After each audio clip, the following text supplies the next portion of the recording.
Okay guys, I don't do enough of this, but I'm filming some content for you. This is Freedom and Zelda.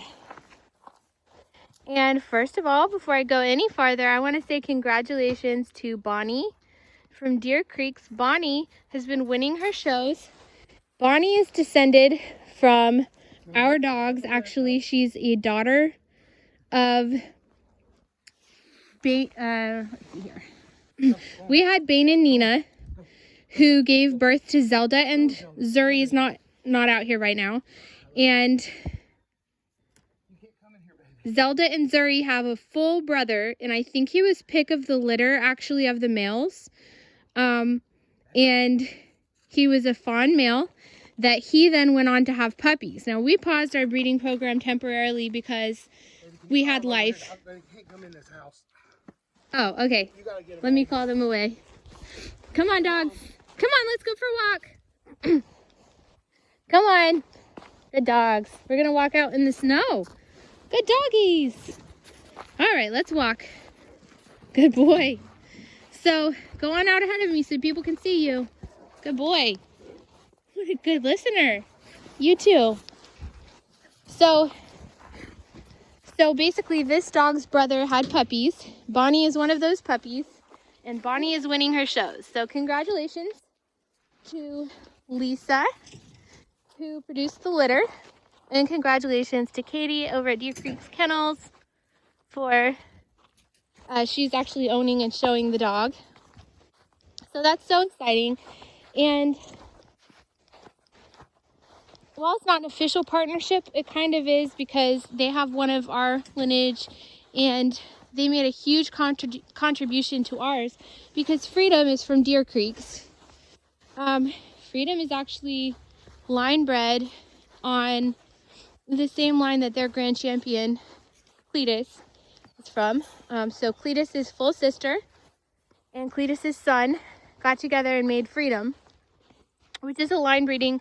You have to be extremely careful doing those, because the risk is that if there are any faults in the bloodline, that they would be more likely to show. But there's a benefit also, because if you don't have faults in your bloodline and you're trying to set something really, really good, line breeding can set that. Freedom is only a year old, and you can already see he has impressive muscle structure and body structure.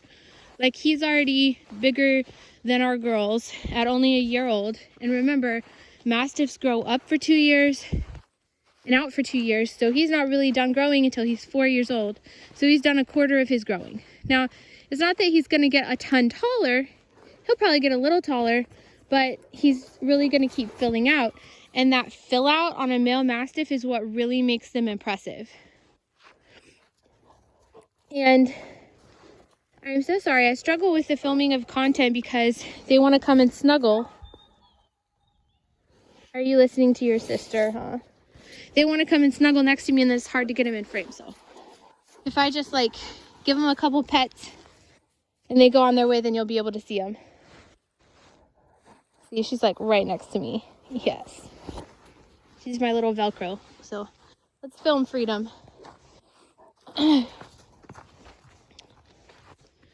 So anyway, we have something really special in our bloodline, which is we've never had to have a C-section. We do natural whelping, and I help them out a little bit with some oxytocin. So like, I'm doing my due diligence to help them have a successful birth, but we haven't had any C-sections.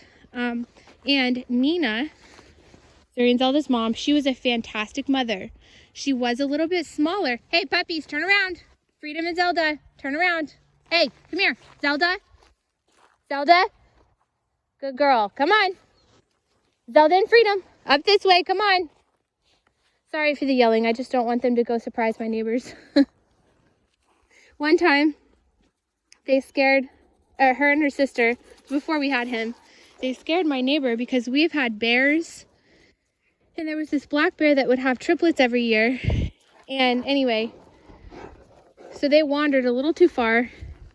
And my neighbor was scared to death because she just sees these two dark faces like near her porch or near her or something, and your immediate thought is bears.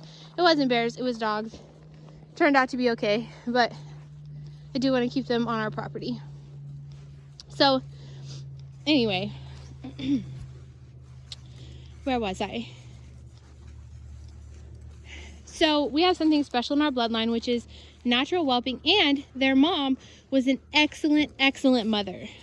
She had a litter of 12 puppies that were live that she had to take care of, and we thought, hey, we're gonna have to rotate these puppies and make sure they eat. But it turned out she rotated them herself. We did not have to bottle feed. She took care of that. She took care of all 12 puppies, and she did an excellent job at it. Now, she was smaller for a Mastiff, and so what we did that first cycle, that first pairing, we paired her to a male that had more size on him. And private moment going on over there. Let's film her. Anyway, yes, buddy. So we paired her with a male that had a little more size, and her girls both ended up larger than she was. I'm wondering if there's a correlation between the size of the mom and how good of a mother they are. She's the smaller one of our two, and I'm just sort of thinking she might be the better mother, but we'll have to wait until next year to find out.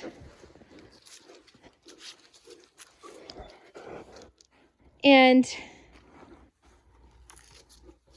we should have puppies next year because he will be hopefully mature enough. And these girls, they're 4 years old already. So they're like past the age of starting having puppies. But life got in the way. And then we had failed breedings. We ended up with a stud that was too short. Who knew that was a problem? And then I was very new to artificial insemination, so that didn't work.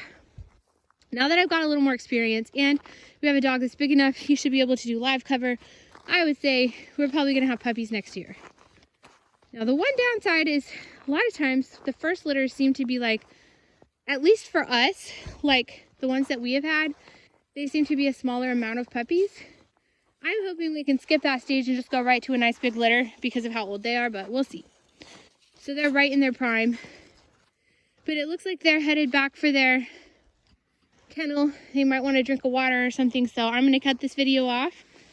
Oh, wait a minute. They might be checking out the bear pile. There's one of them checking out the bear pile for leftovers. Anyway, I'm going to cut this video off. You guys have a Merry Christmas.